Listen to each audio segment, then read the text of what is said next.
de Lovaina, Louvain-la-Neuve, Bélgica. Lovaina tiene una historia de 600 años, pero hace 50 años la universidad se escindió en dos universidades, una flamenca que se quedó en el lugar histórico y una francófona que se instaló a 25 kilómetros de la primera en una ciudad llamada pues Lovaina-la-Nueva. Y ahí es donde trabajo y enseño y donde se sitúa la Facultad de Filosofía, Artes y Letras.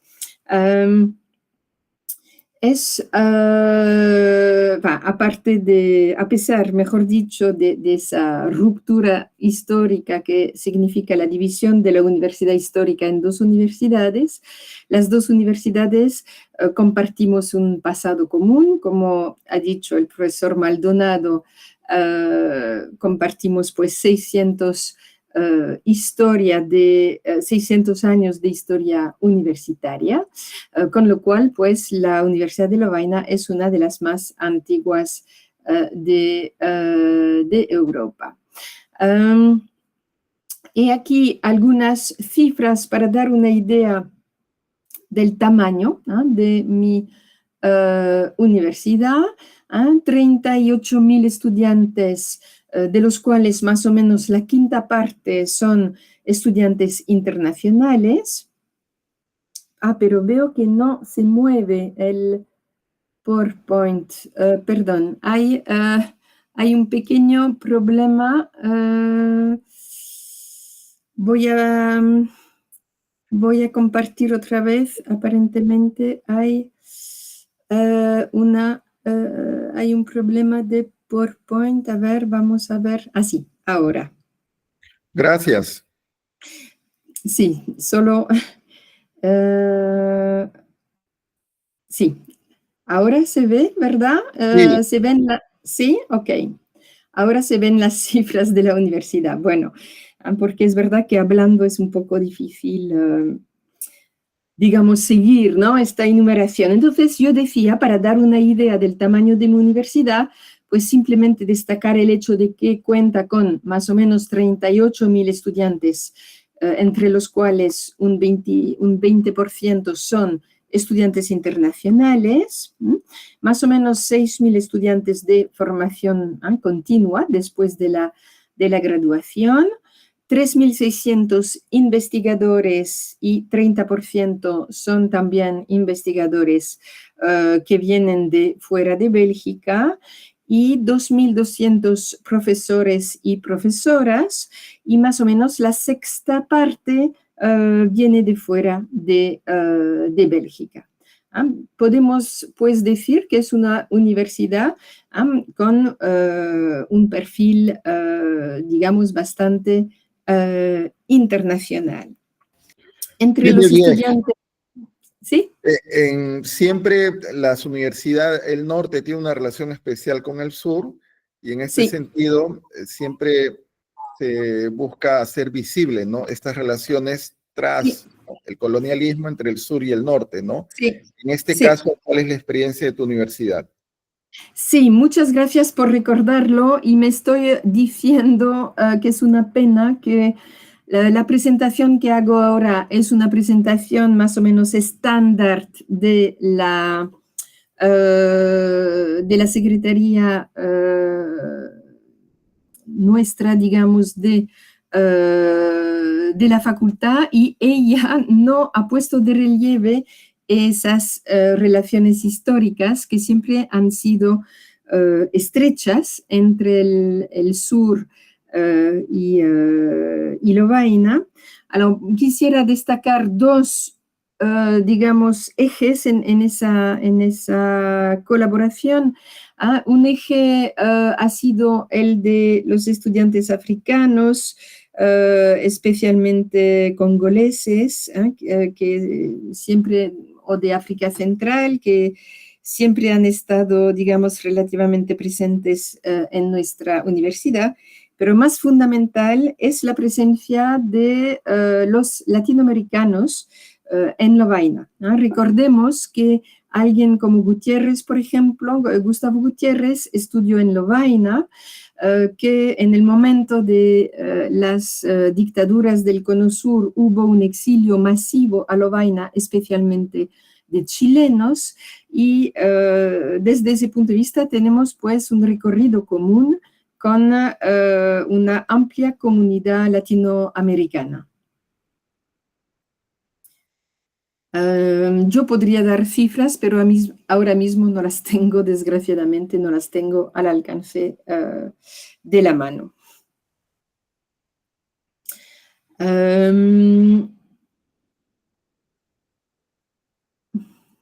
Bien.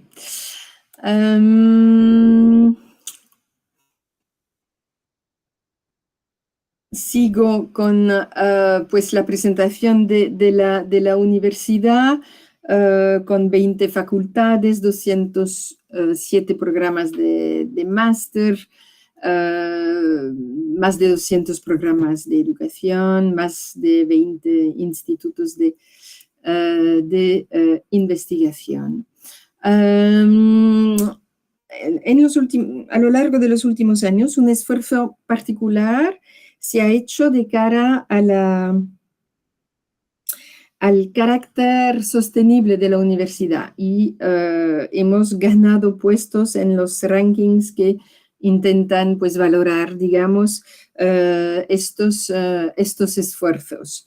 En cuanto al campus mismo, a la dimensión, digamos, material de los edificios, y también en cuanto a los programas universitarios, ¿no? Y desde ese punto de vista, en la Facultad de Letras hemos desarrollado varias asignaturas donde se combina un acercamiento decolonial y un trabajo a partir de las humanidades ambientales. Y esto yo creo que podría, pues, ser muy, muy convergente, ¿no? Con muchas cosas que se hacen en América Latina en general y en el Perú en particular. Genevieve, te comparto. Almendra, ¿sí? Alumna de psicología, hace su máster Erasmus, ahora el máster está en varias universidades, y tiene una experiencia en Holanda, en Ámsterdam, y tiene una experiencia en Gante. Cuando terminó y aplicó al doctorado, decidió por Gante, porque encontró en Bélgica mucha cercanía al mundo latino. Había un buen espacio, una buena área, y se sintió bastante, una muy buena experiencia tuve en la educación superior belga, contrastándola con otras que son muy buenas, pero son distintas tradiciones, ¿no? Entonces compartió Almendra, que ahora está en el doctorado en Gante, este calor que se siente en Bélgica, en la educación superior belga, entonces lo cual resalto y destaco. Bueno, muchísimas gracias por destacar ese hecho. Aprovecho la oportunidad para decir que la literatura hispanoamericana, que es mi área, es una área relativamente restringida en Bélgica, pero todos los latinoamericanistas de Bélgica nos llevamos muy bien y tenemos varias relaciones de colaboración y estas relaciones han dado frutos a lo largo de los años. Y en mi caso he tenido muchas colaboraciones con mi alter ego, entre comillas, de la Universidad de Gante. Y es verdad que la Universidad de Gante es una universidad excelente, con muy buenos profesores en humanidades y especialmente en literatura hispanoamericana. Mi colega de Gante pues es Celia Mail-Selogy, y también viajará a Lima la semana que viene. Así que podemos decir que en Lima latirá el corazón del hispanoamericanismo belga, del latinoamericanismo belga a partir de la semana que viene. Sí, yo creo que existe esa tradición de acogida Y esa tradición, aunque tal vez parezca un poquito más discreta que en los años, digamos, más deslumbrantes casi del final del siglo XX, esa tradición no se ha agotado, sigue muy viva. Para hablar de, porque aquí es una presentación sobre mi facultad, pero no solamente en mi facultad está la literatura y la historia, sino también en la Facultad de Ciencias Sociales hay un área muy dinámica de sociología y de antropología, especialmente de antropología andina, con la profesora Emmanuelle Piccoli, que es la heredera espiritual, digamos, de Isabel Yepes, que era peruana, ¿no? Tal vez ese nombre les suena a algunos colegas de la San Marcos en Lima, no sé.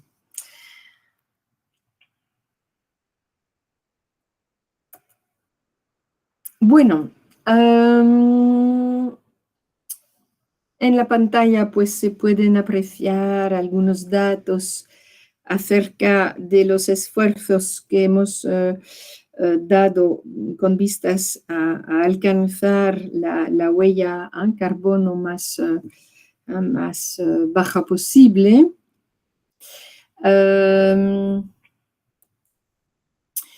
Y aquí otra serie de datos sobre resultados a nivel de investigación, resultados internacionales con pues, las redes Erasmus, las financiaciones obtenidas del Consejo Europeo, etcétera, etcétera. Genevieve, sí. Te comparto que los rankings son muy importantes, aunque colegas en Berlín, en París, no los tienen tan en cuenta porque son fuertemente anglosajones. Son un referente, evidentemente, pero cada universidad es muy fuerte en la medida de sus redes.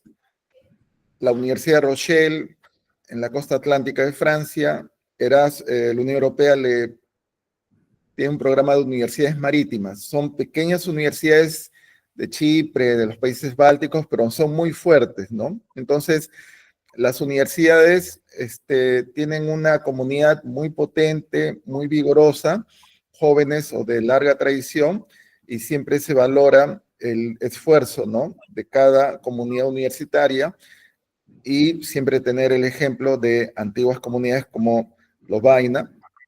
Es ¿no?, encontrar y compartir experiencias muy importantes, ¿no? En ese sentido, ¿cuál es tu experiencia en estas redes que las universidades desarrollan mayormente, ¿no? ¿En qué red se ubica Lovaina y qué universidades partners tiene?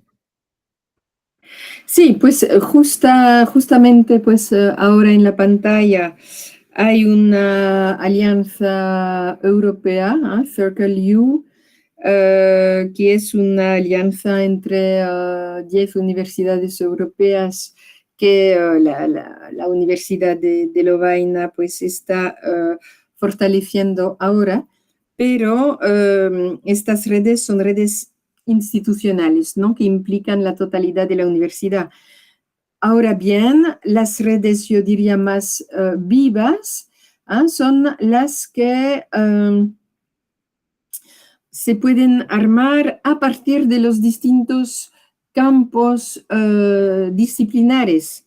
Y en mi caso, en la literatura hispanoamericana, pues las redes, yo diría, son varias. Yo pertenezco a varios programas de investigación. Hablaré de un programa después, ahora, en el que estoy comprometida, pero durante varios años fui muy activa en una red que se llama Viral, la creamos antes de la pandemia, pero se titulaba pues Violencia y Representación en América Latina, VYRAL,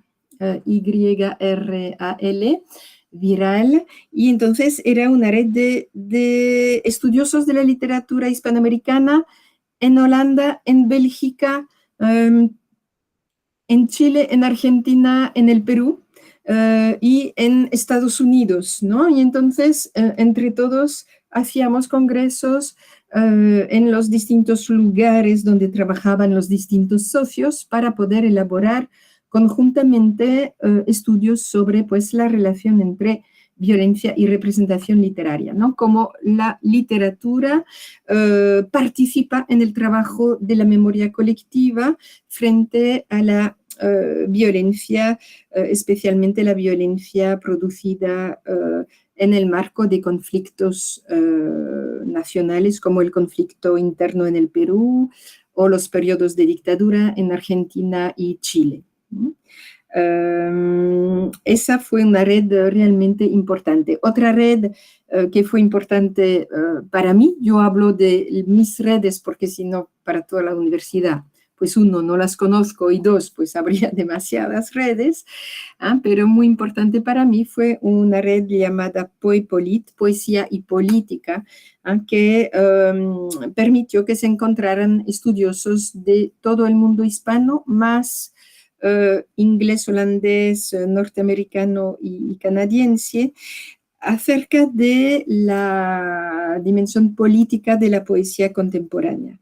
Cómo la poesía es un lugar de puesta en tela de juicio de un discurso político y cómo esta puesta en tela de juicio permite volver a poner sobre la mesa el disenso, a la discusión, el debate, que forma parte de toda democracia sana, digamos, ¿no? Estos son dos ejemplos.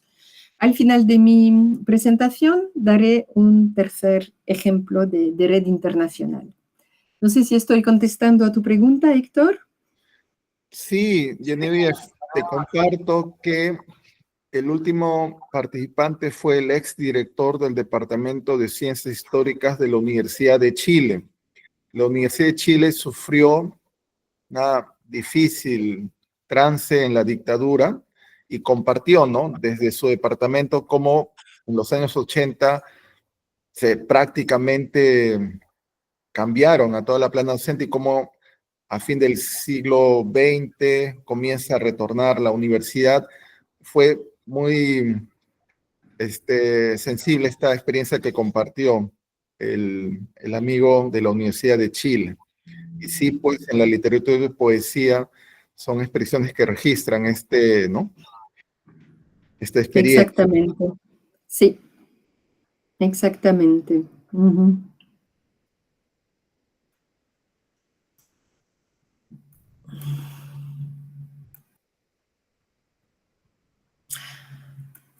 Ok, bien, pues simplemente tal vez terminar la presentación de mi facultad con la presentación de los 4 departamentos de la facultad, literatura y lengua, historia y cultura, filosofía y traducción, interpretación. Tenemos un campus principal en Louvain-la-Neuve, pero también otro en Bruselas. Y en nuestra facultad hay alrededor de 1.500 estudiantes.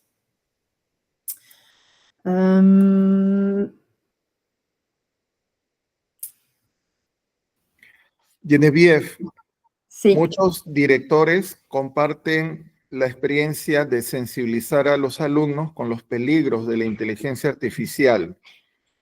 Es una poderosa herramienta, pero también tiene, pues, algunos problemas para los jóvenes.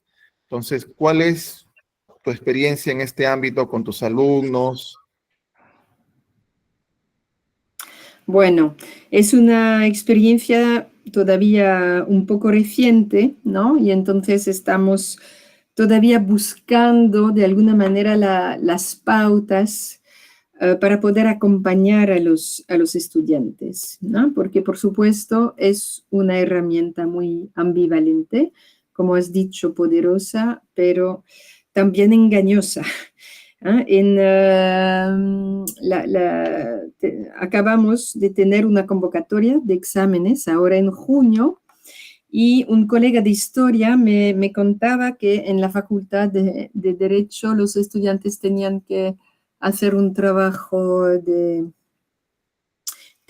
investigación sobre una dimensión histórica de un problema jurídico y hubo 10% de fraude. Y entonces yo le pregunté, pero ¿cómo sabías que era fraude? Porque la inteligencia artificial es generativa, ¿no? Produce nuevos textos. Y entonces no se puede ver que hay un plagio, por ejemplo, ¿no?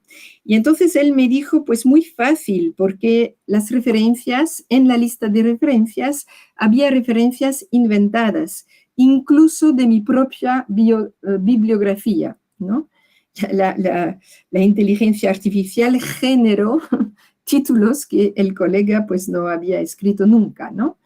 Entonces, es un punto de atención por parte de todos los profesores de la UC Louvain y estamos ahora mismo formándonos para poder pues saber más, ¿no? Cómo guiar a los alumnos y cómo aprender nosotros mismos para, digamos, utilizar estas herramientas de la manera más pertinente posible y para que los estudiantes pues no hagan de estas herramientas una especie de prótesis intelectual que produzca una ceguera del sentido creativo y del sentido crítico. Pero todavía es un largo camino, porque es una verdadera revolución, no solamente tecnológica, sino cultural y yo tendría ganas de decir humana. Sí, Genevieve, las experiencias en el sur y en el norte frente a la, entre comillas, inteligencia, porque entiendo que no es inteligencia, pero bueno, el marketing, sí, en India, en Alemania, en Canadá, todos tienen este desafío, ¿no? Hacer sensible a los jóvenes de el desafío que implica esta herramienta. Sí, sí. Y también ofrecemos a los alumnos y a los colegas una posibilidad de seguir un taller, digamos, que permite darse cuenta también del daño ambiental del uso de la inteligencia, con muchas comillas, artificial.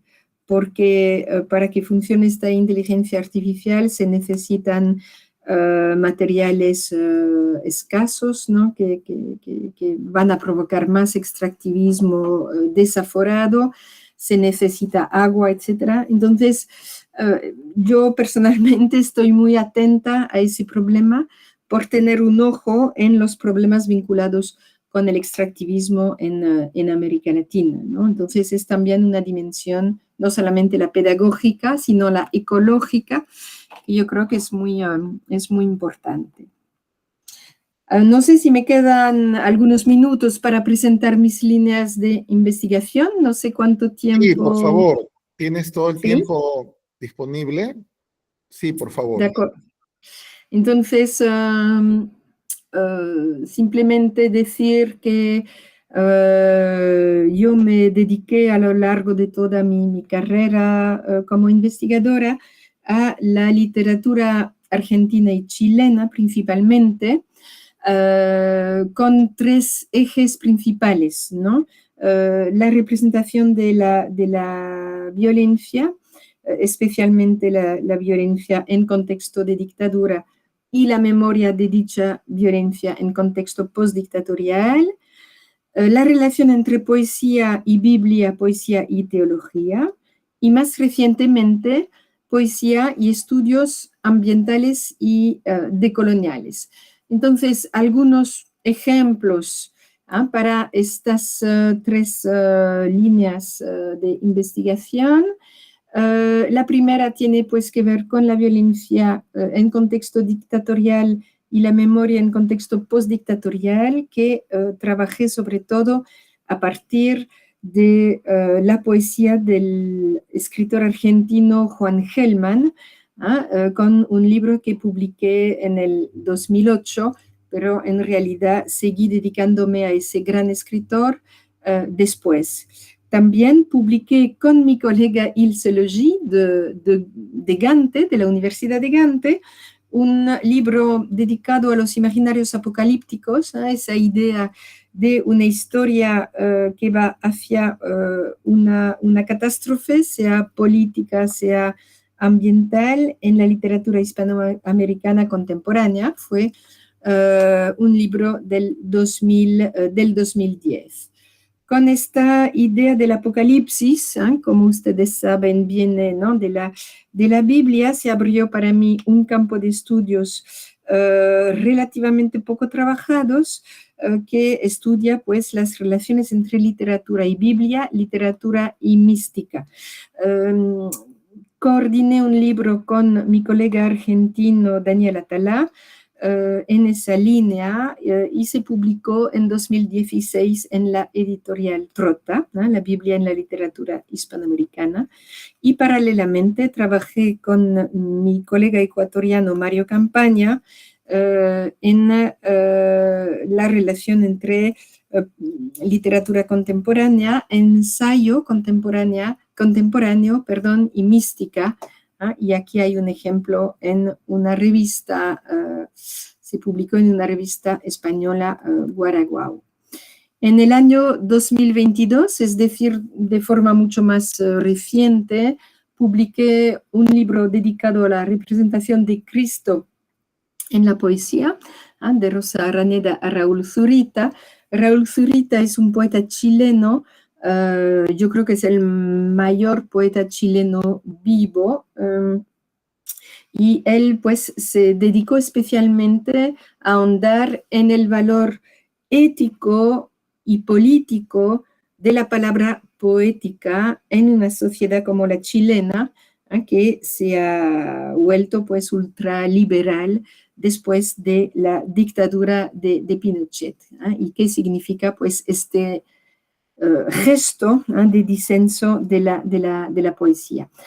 Lo interesante con Zurita es que tiene una visión de la poesía que sale del libro impreso y que abarca también el espacio natural y el espacio público en donde se inscribe su palabra poética.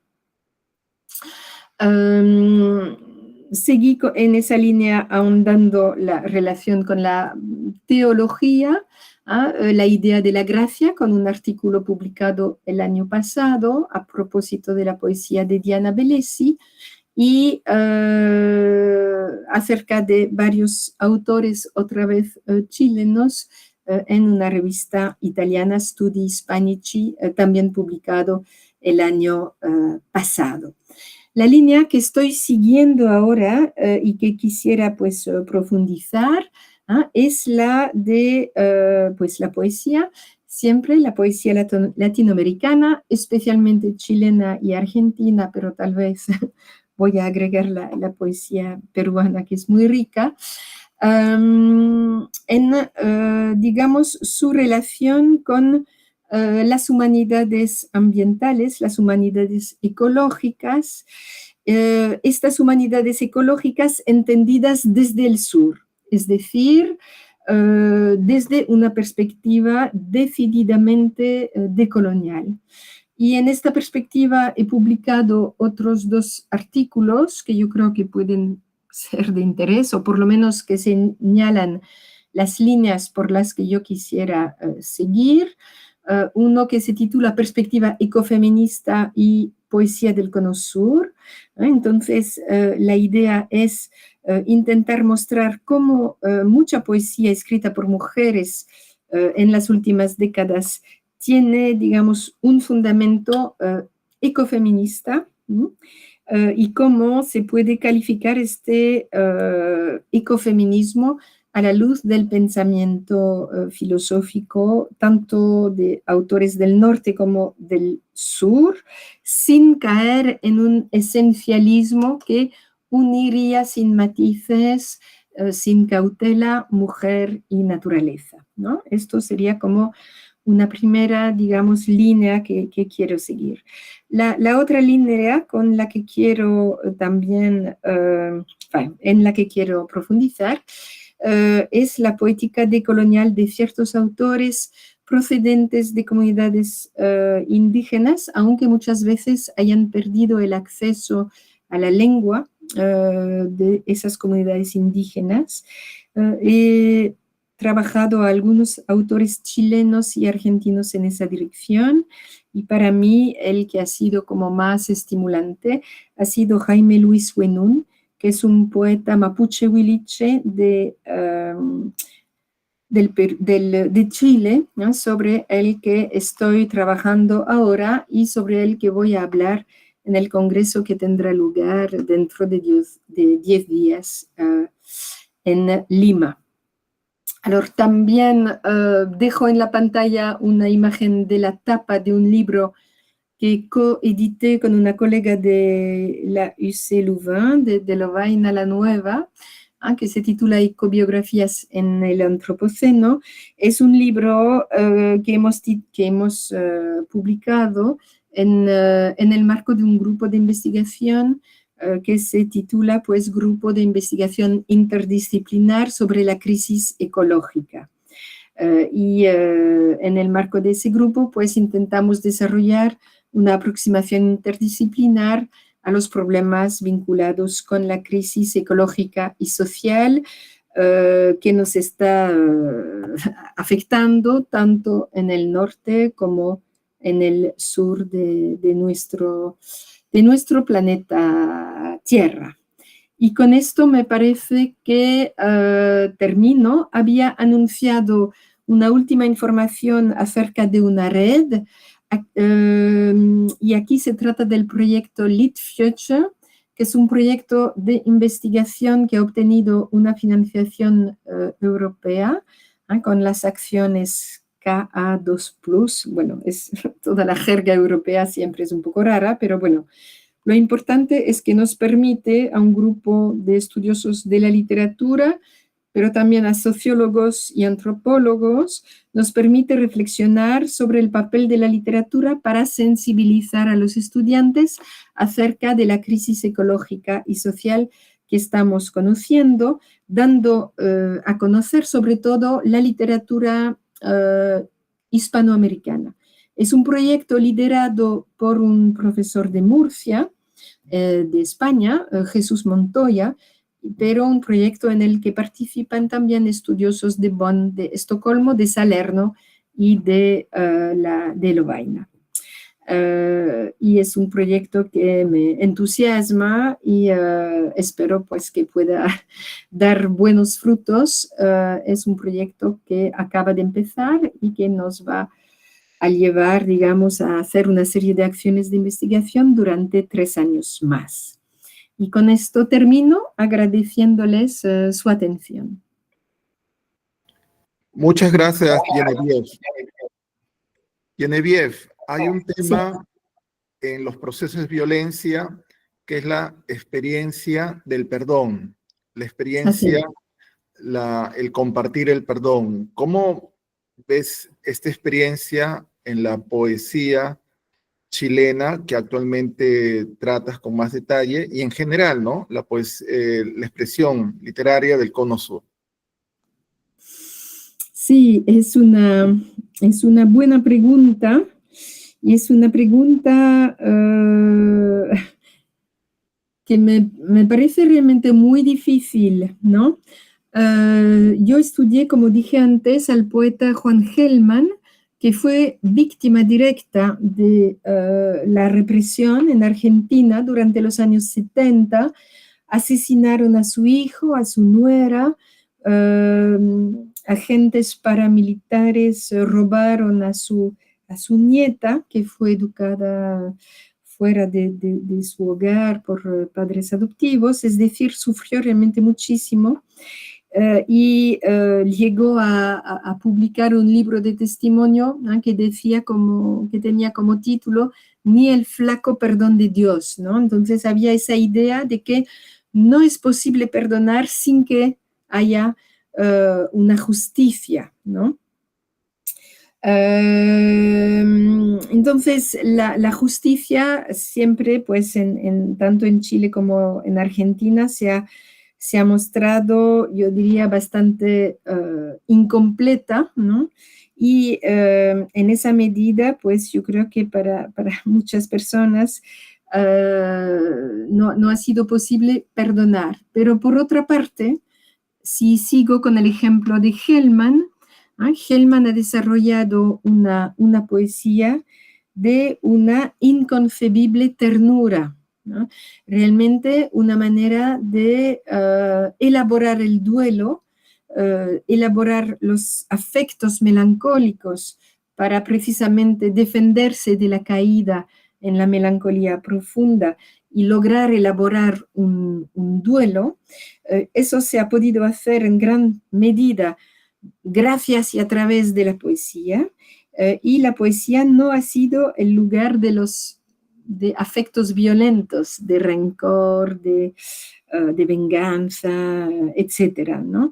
Entonces, yo creo que ahí hay que responder, digamos, de forma prudente, pero el caso de Hellman me parece emblemático desde ese punto de vista.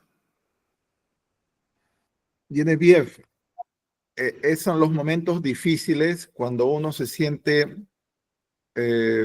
¿por qué a mí? ¿Por qué? Cuando uno no le encuentra explicación al mal que se abate brutalmente sobre uno y sobre los que más quieres. Entonces es en estos momentos que la sensibilidad por algo más grande se cultiva, ¿no? Entonces, en tu experiencia, ¿cómo ves la experiencia en tu experiencia investigadora, ¿no? Como investigadora literaria, ¿cómo ves la experiencia espiritual? ¿Cómo ésta se ha desarrollado, perfilado en estas realidades que conoces? Sí. Muchas gracias por esta pregunta. Entonces, mi experiencia ha sido que he investigado acerca de autores que no eran necesariamente creyentes, la mayoría no lo eran. Hellman, por ejemplo, viene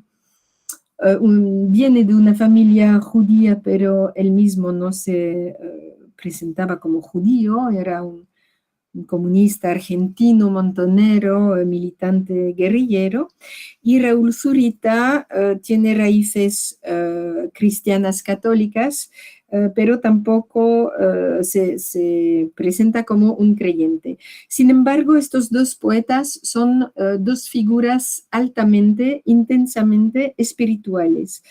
Y lo que descubrí al leer más de cerca su poesía es que han encontrado en el lenguaje bíblico un lenguaje que permitía precisamente encontrar bíblico y místico. Voy a explicar después. Encontrar un lenguaje que permitía decir eso que no tiene nombre. ¿No?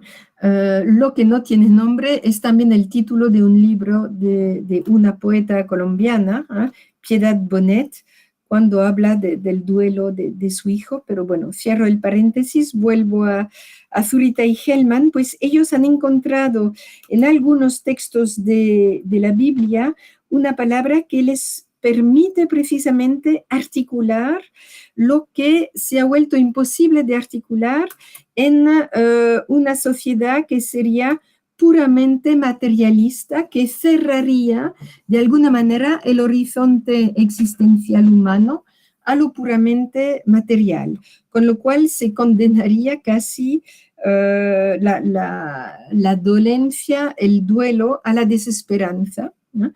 Porque no habría consuelo posible en una sociedad que se regiría por lo material, que habría destruido también los lazos comunitarios.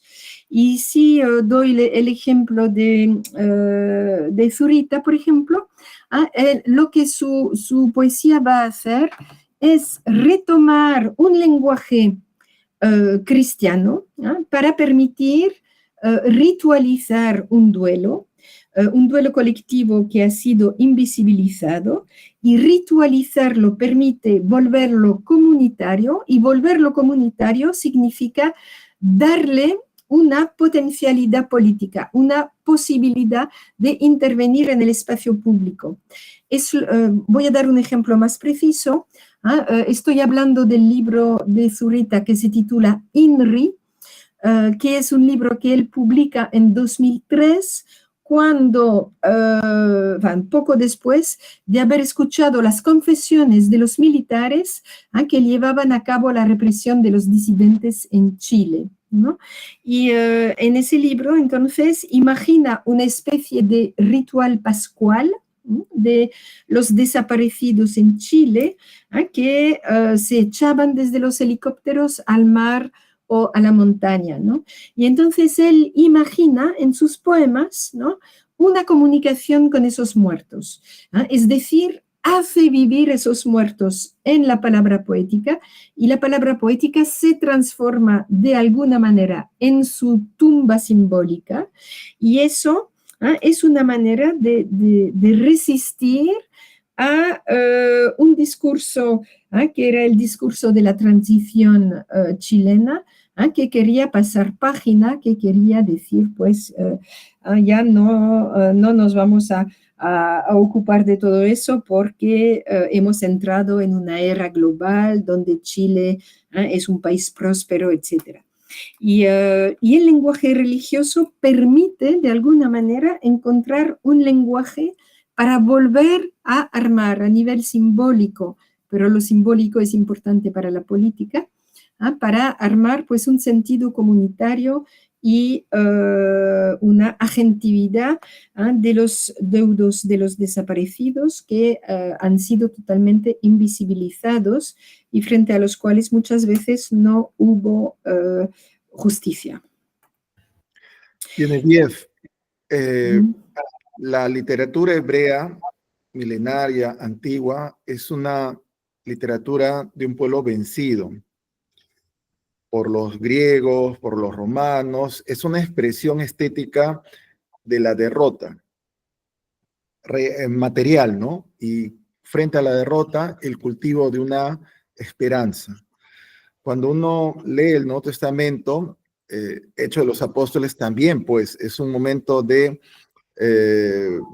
minoría, exclusión, persecución, y al mismo tiempo es de esperanza, ¿no? Entonces, estas literaturas tan antiguas, tan distantes nuestras, a pesar del tiempo, en el siglo XXI, encuentran sentido, ¿no? No sé si tú, en tu experiencia, podrás compartir esa, ¿no? Cómo algo tan antiguo puede tener sentido tanto tiempo después. Sí.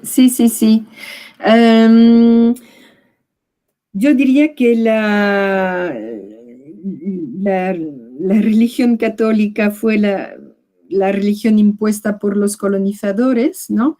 Pero que el Dios que se les impuso a los americanos era el Dios de la cruz, es decir, un Dios, sí, crucificado, por un lado, y también una Virgen María que podía encarnar la parte más vital, la parte más gozosa de esa relación con la religiosidad. Entonces,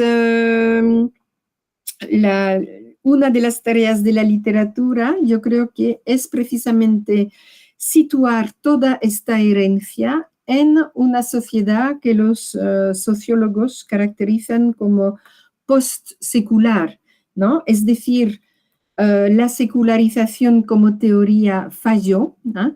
No es verdad que lo que decía la teoría de la secularización, es decir, cuanto mayor la modernización de una sociedad, menor sería su religiosidad y especialmente pues su religiosidad cristiana.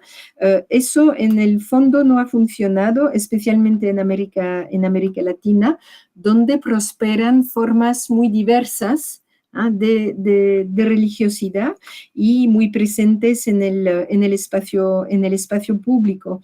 Entonces, una de las aportaciones de la poesía ha sido recuperar ese legado de los textos sagrados, tanto del Antiguo Testamento como del Nuevo Testamento, o también de la mística, y especialmente la mística hebrea y la mística castellana, en un doble gesto, ¿no? Por un lado, seguir reivindicando el hecho de que la realidad no se limita a lo que vemos, a lo que podemos medir, a una racionalidad seca, que considera la materia como algo inerte, que solo, yo diría, sirve para ser manipulado y explotado. Entonces, por un lado, ahí en esos textos hay, digamos, todo un legado que puede ser útil, pero por otra parte hay también una puesta en tela de juicio de ese legado religioso, y lo que es interesante en el legado judeocristiano es que integra su propia crítica, ¿no? En el fondo, ¿quién es Jesús? Es alguien que va a criticar una religión que en su época, en su medio de vida, se había enquilosado y que ya no era promesa de emancipación.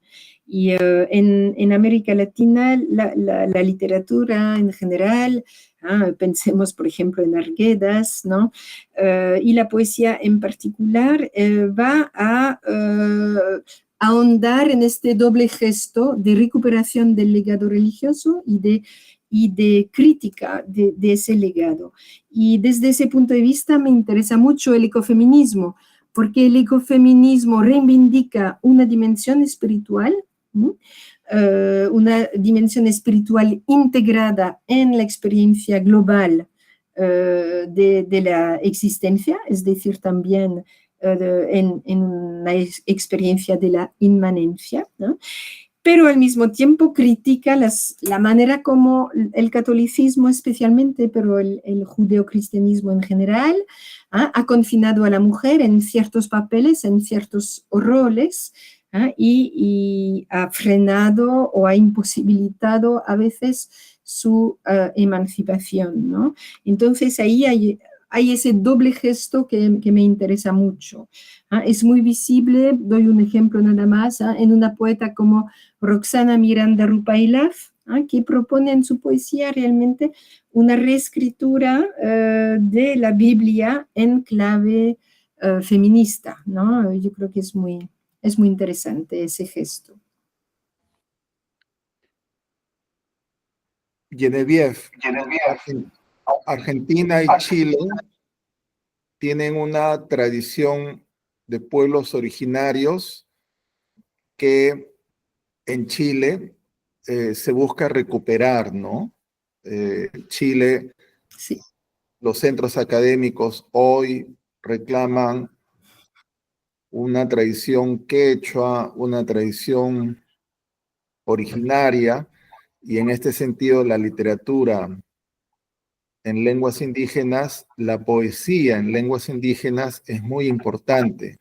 Entonces, en base a tu experiencia en Argentina y Chile, ¿cómo ves esta visibilización de la poesía, la literatura de los pueblos originarios de Argentina y Chile?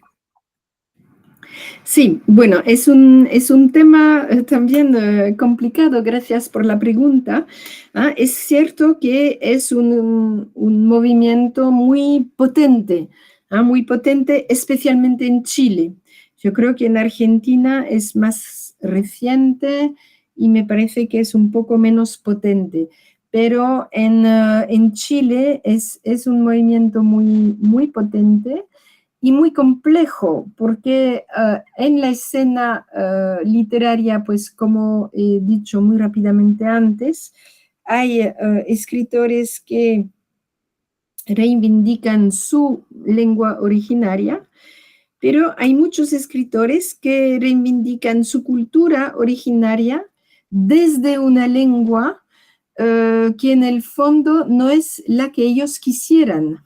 Es decir, escriben en castellano cuando en el fondo a sus padres se les impuso educar a sus hijos en castellano para lograr una integración de sus hijos en la sociedad chilena criolla blanca, digamos, y tener una mejor situación. Entonces, la poesía se transforma en la enunciación misma, en un escenario yo diría, de lucha entre idiomas y culturas, y es una lucha que a veces es realmente dolorosa, es agónica. Me parece que es el caso del poeta que he estudiado un poco más, que es Jaime Luis Huinún. Entonces, en ciertas versiones podemos tener, digamos, un recurso muy intenso a la traducción, pero en el último libro de Huinún hay partes enteras que no van traducidas, y entonces hay una invitación al lector castellano hablante a interrogarse por el carácter realmente otro de la cultura, y tal vez por acercarse a ese carácter. Y es algo que en la cultura chilena empieza a tener lugar. Por ejemplo, yo creo que fue en 2020, es la primera vez que el Premio Nacional de Literatura fue dado a un escritor de lengua materna originaria, indígena, Chihuailaf, ¿no? Y entonces es un gran cambio si lo comparamos con el canon, o por lo menos el canon oficial de la literatura, hasta finales del siglo XX.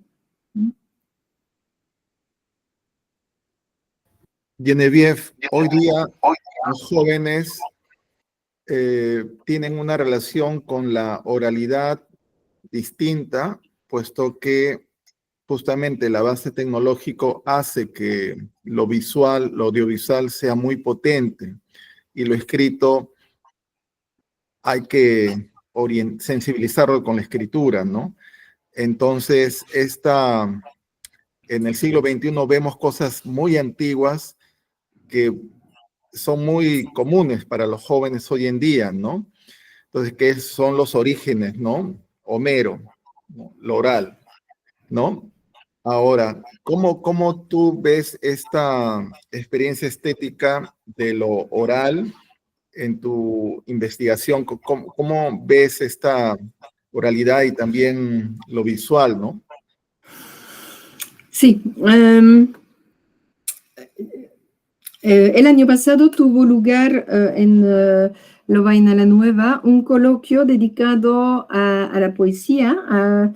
Lo habíamos titulado Los territorios de la poesía, y habíamos invitado a Gustavo Guerrero, que es un estudioso de la poesía en la Universidad de Cergy en Francia, que es también editor en Gallimard, ¿no? Y entonces tiene una gran experiencia como poeta él mismo y como editor de poesía, traductor de poesía, y nos dio una conferencia realmente interesante que resumió con esta expresión, ¿no? El paréntesis de Gutenberg.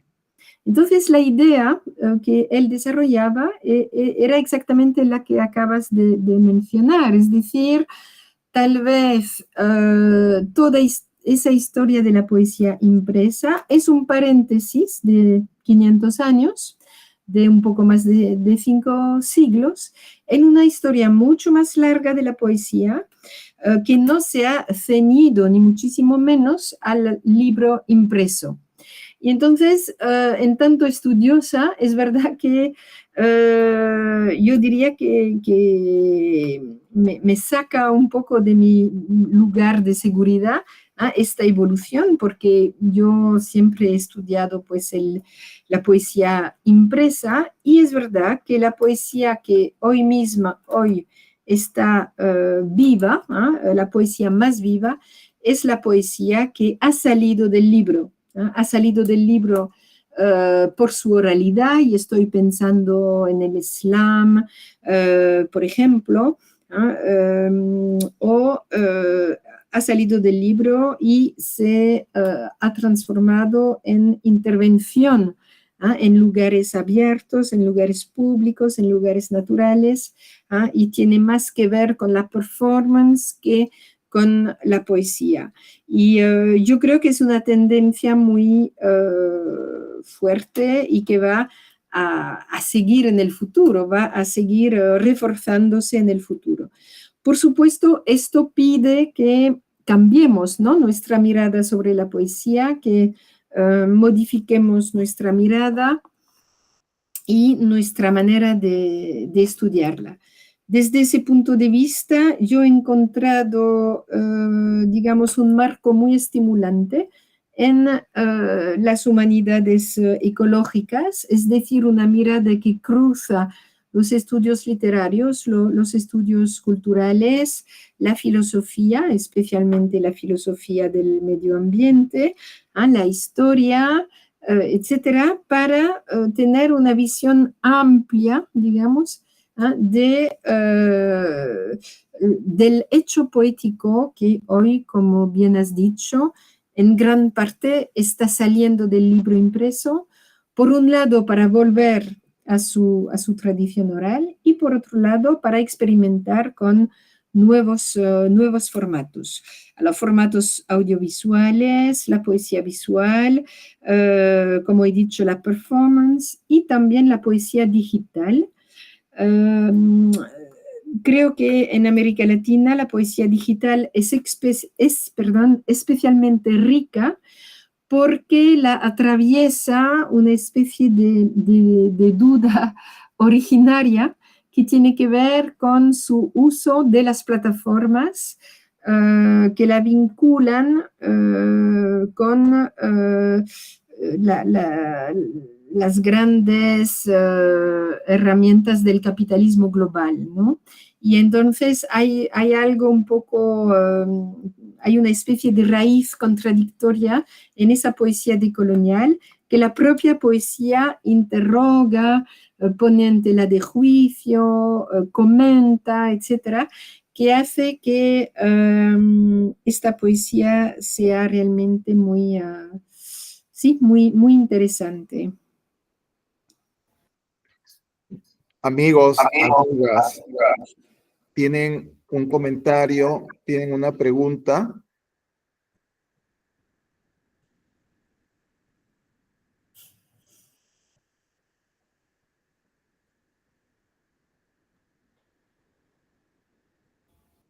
Cuando visites Perú, Genevieve, seguro vas a tener esta experiencia estética de elementos amazónicos en la capital que son fruto, ¿no?, de las migraciones, de la violencia, de cómo se reproduce y cómo se extiende, cómo se asume, ¿no? La población lo asume y lo va reproduciendo. Entonces, una experiencia estética muy resaltante.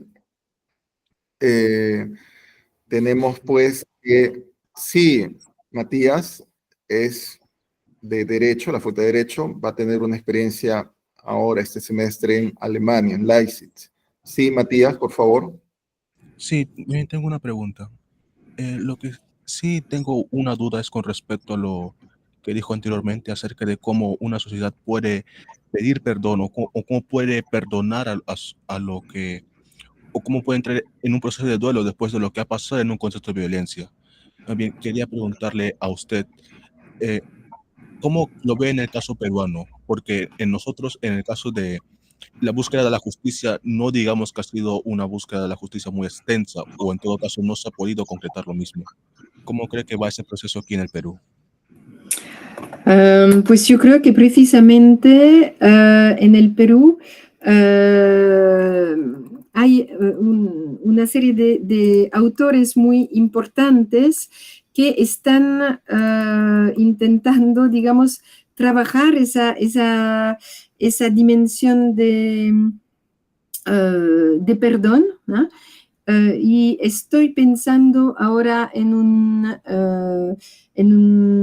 autor que yo creo que es un autor muy, muy importante peruano, José Carlos Agüero, Los rendidos sobre el don de perdonar.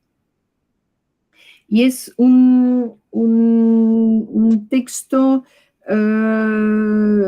entre el ensayo y el testimonio de un autor, José Carlos Agüero, cuyos padres militaron en el Partido Comunista, en el Partido Comunista o en Sendero Luminoso, ¿no? Y entonces reflexiona sobre esta experiencia y desde la literatura peruana, yo creo que es realmente una literatura extremadamente rica que a lo largo de los últimos 20 años ha reflexionado sobre esta experiencia y ha podido, digamos, interrogar, ahondar en las zonas grises de lo que podríamos llamar la culpabilidad oficial, ¿no? Es decir, hasta qué punto son culpables los militantes de Sendero, hasta qué punto son culpables sus hijos, que han asumido realmente una vergüenza de ser tildados de hija de terroristas. Entonces hay una exploración de los afectos en toda esa literatura que yo creo que es muy, muy interesante y que nos invita a ahondar o a captar una serie de matices muy, muy ricos en toda la parte afectiva del asunto.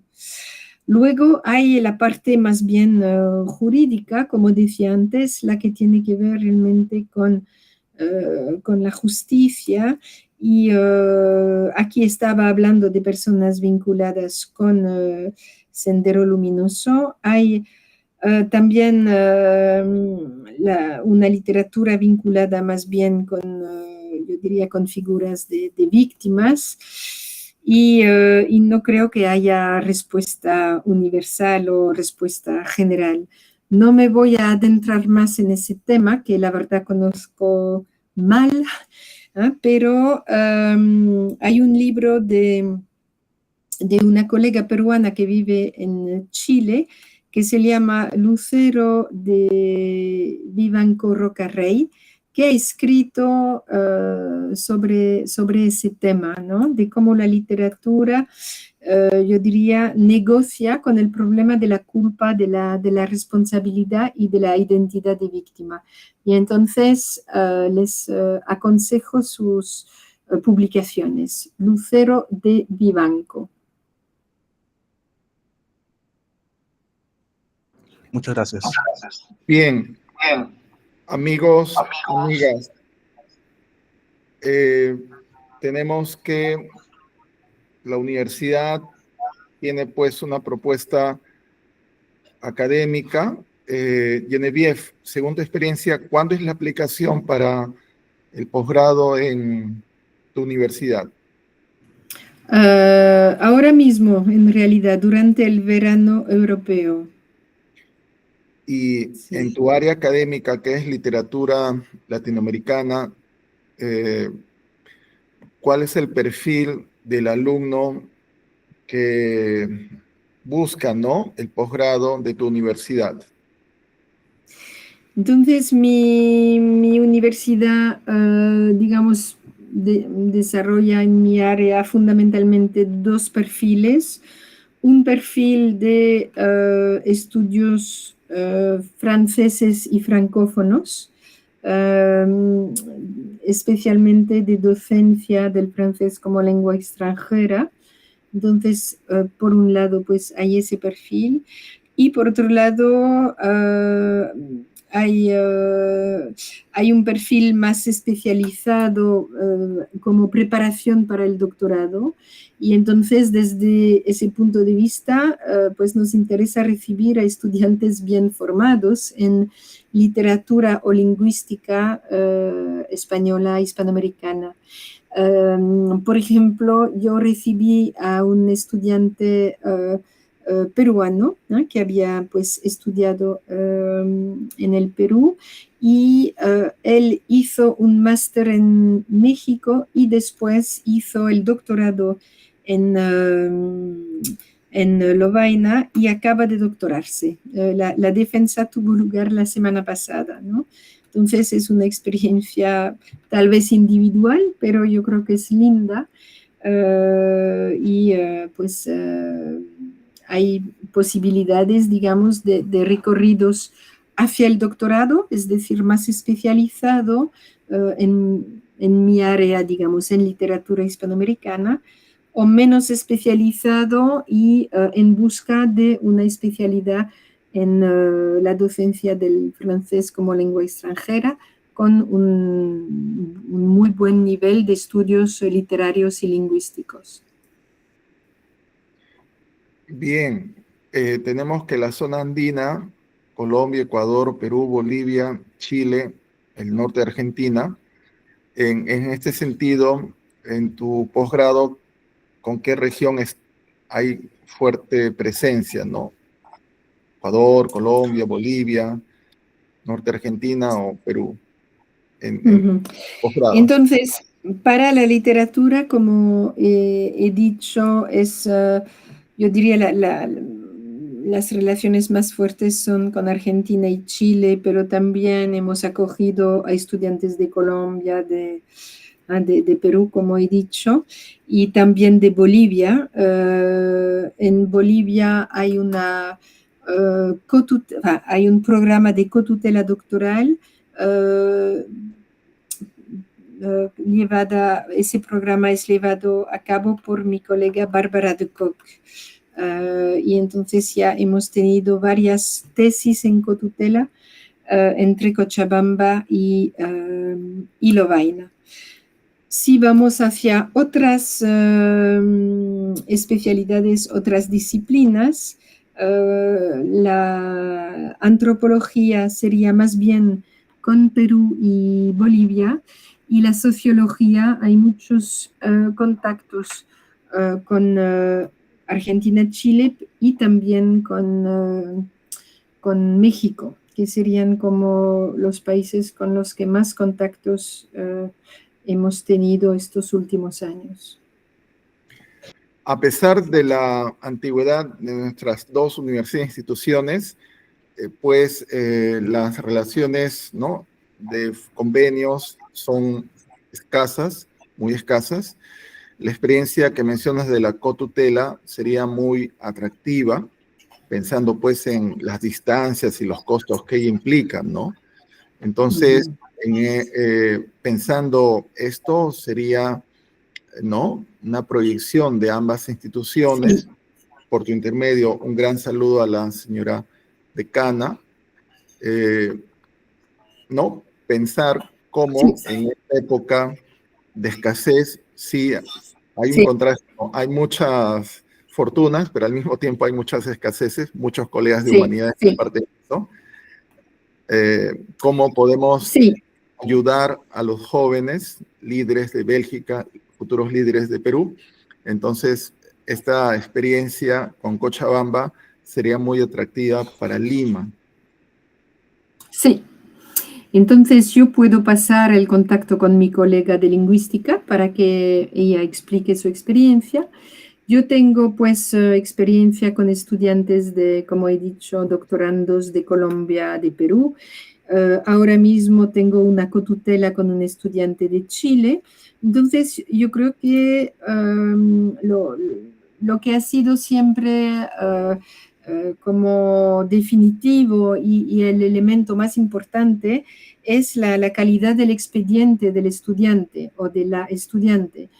Es decir, cuando alguien, ¿no?, tiene un proyecto que se inscribe en el área de uno de los colegas que está impartiendo clases en Lovaina, pues si le interesa el proyecto, pues el profesor o la profesora se va realmente a involucrar en los trámites de cotutela para poder ayudar a esos estudiantes a poder beneficiarse de, por ejemplo, una cotutela o de un programa intensivo, etcétera, ¿no? Entonces, yo creo que ahí los estudiantes interesados o los promotores de tesis interesados, pues que no duden en ponerse en contacto con sus homólogos o sus homólogas en Bélgica, ¿no? Yo tengo una colega historiadora que también está desarrollando cotutelas con estudiantes de América Latina y yo creo que ella está dispuesta también a ese tipo de iniciativa. Entonces, desde ese punto de vista, la dimensión, yo diría, individual en el mejor sentido, es decir, alguien que tiene un proyecto de investigación, que tiene un potencial, pues podría encontrar un interlocutor interesado en Bélgica o eventualmente en otro país europeo. En cuanto a las condiciones concretas de la cotutela, se exige un año en Bélgica, un año de presencia física en Bélgica, de los 4 años que dura la tesis, y los otros 3 años, pues la investigación se puede hacer con un diálogo a distancia, ¿no?, como el que estamos manteniendo ahora. Entonces, desde ese punto de vista, pues tener un convenio que puede en un primer momento limitarse a los profesores, por ejemplo, ¿no? Puede ser un primer paso para que los profesores, los investigadores se vayan conociendo y a raíz de esto puedan intercambiar alumnos, dirigir tesis juntos, ese tipo de cosas, ¿no? La copromoción es un sistema más ligero a nivel de papeleo, etcétera, y puede ser también una manera más fácil y también eficaz de hacer que se unan, digamos, la experticia de Lima y de Lovaina. Por supuesto, el sur y el norte tienen que, a partir de la experiencia que conocemos, construir un nuevo diálogo en este siglo XXI que es tan desafiante. Los europeos lo ven muy cerca, es terrible lo que pasa en el este, pero nos exige pues a imaginar, ¿no? Imaginar sí, relaciones en beneficio de los jóvenes, que por eso es todo nuestro sí, trabajo. Entonces, esta experiencia que compartes de Cochabamba, también con Chile, por supuesto, es de gran interés y, bueno, es difícil, evidentemente es difícil, pero hay toda la voluntad de poder concretar. Uh-huh. Sí, nosotros estamos abiertos a recibir estudiantes de máster, de doctorado y a intentar ayudarlos en la medida de lo posible. Desgraciadamente, en los últimos años hemos visto bajar los presupuestos que se dedicaban a las becas de doctorado y especialmente a las becas para alumnos del sur. Entonces, ahí es un poco menos fácil que hace algunos años, pero no es imposible. Y en caso de que haya alguna estudiante o algún estudiante interesado, pues siempre se puede poner en contacto. y a ver, ¿no? Qué se puede hacer. Muy bien, Yenef, gracias por compartir tu experiencia, que es, bueno, siempre el tiempo es breve. Amigos, amigas, estamos pues en esta presentación de la profesora Genevieve Fabri, de la Universidad de Lovaina. Genevieve, tú estás aquí el 15, proyectamos tu visita aquí al Centro Cultural y, bueno, tú conoces Lima anteriormente. No, es la primera vez. No.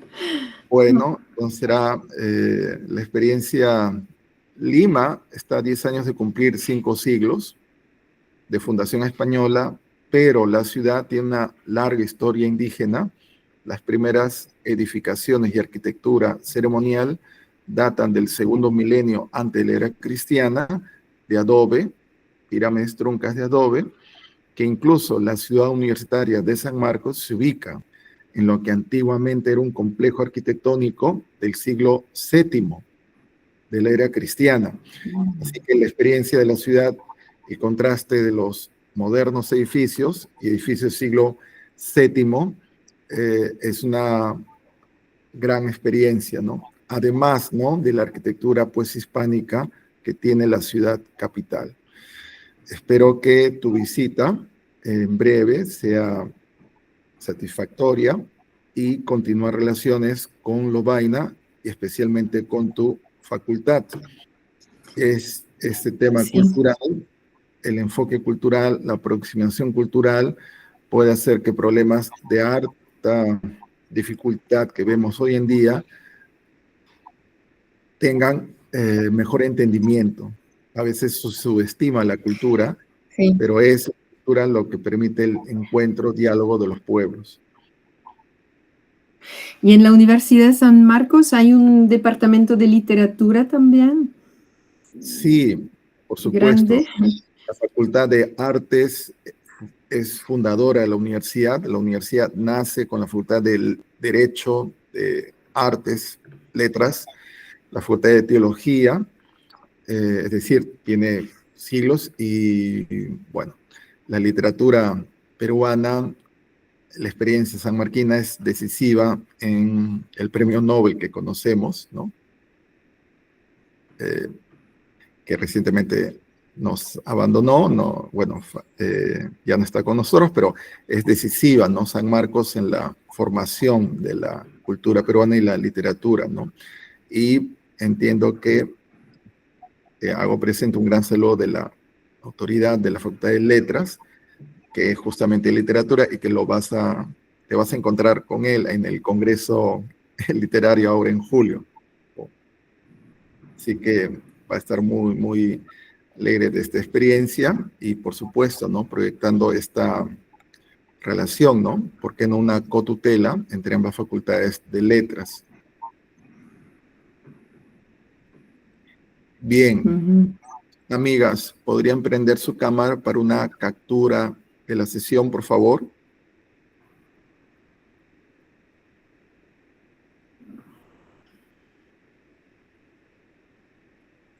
Sí, ¿podrían prender sus cámaras para una captura de la sesión, por favor?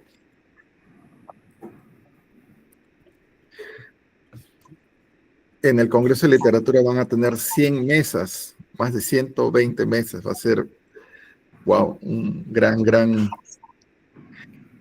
Ilse, creo, me he comunicado con Ilse, también está atenta a poder visitar, ¿no?, si es posible, la cultural. Y también otras colegas, ¿no?, están en el Congreso.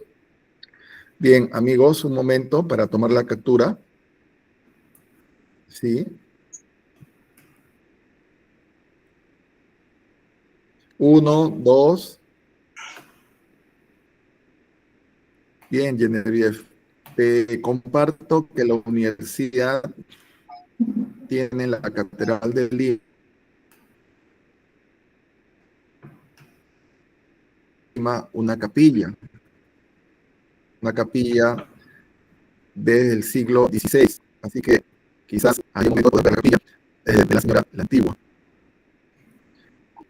Y el día de la fundación de la universidad, que es el 12 de mayo, se acostumbra a hacer una misa en Santo Domingo, donde se establece originalmente la universidad, y luego se hace un saludo a la capilla, y luego se va al centro cultural, que era el antiguo seminario jesuita del siglo XVII, que en el siglo XIX es integrado a la universidad, ¿no? Entonces, estamos pues con estas del 12 de mayo, que es el día de la fundación de la universidad, es un día donde se realizan estas actividades tradicionales. Bien, Genevieve, gracias por tu tiempo, por tu disponibilidad, y un gran saludo, te reitero un gran saludo a tu señora decana, y pensemos fortalecer la relación entre nuestras dos universidades. De acuerdo, pues muchísimas gracias por haberme invitado a participar, por haberme escuchado, y estoy atenta a las posibilidades de, primero de encuentro ahora en Lima y después de colaboración más estrecha. Muchísimas gracias. Pues estamos en contacto. Hasta luego. Adiós. Adiós, nos vemos. Adiós, Amigos, hasta amigas, luego, nos vemos. el 8 de julio tenemos al director de Economía de la Universidad de Barcelona. El 8 de julio, ahora en la mañana. Están cordialmente invitados para la sesión. Bien, gran saludo. Nos vemos. Un gran saludo. Adiós. Adiós. Gracias, hasta luego, gracias.